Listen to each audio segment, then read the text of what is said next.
আসসালামু আলাইকুম। এখন শিং মাছ রান্না করব।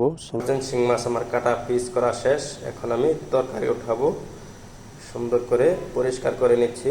শিং মাছের তরকারির জন্য পেঁয়াজ বোনা করে নিচ্ছি, ভালো করে ভাজছি। ভাজিয়ে খাইলে বোনা করবো। মশলা দিয়ে দিতেছি, লবণ দিলাম, মরিচের গুঁড়া পরিমাণ মতন, মরিচের গুঁড়া, ধনিয়ার গুঁড়া, এই আদা রসুন দেওয়া শেষ।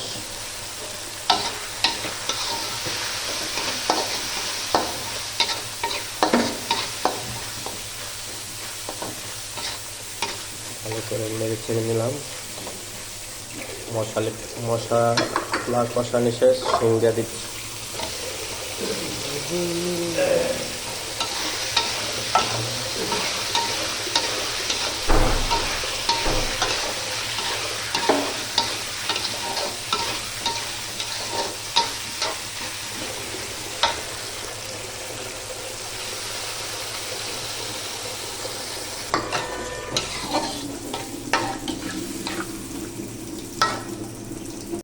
মাছ এখন আমার রান্না শেষ।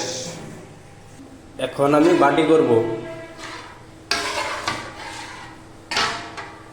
বাটি করা শেষ, এখন বাটি করলাম, বাটি করা শেষ। আমার সব খাবার কমপ্লিট, পাক করে ফলাইছি। এখন যার যার খাবার আইসা খায় নেবে।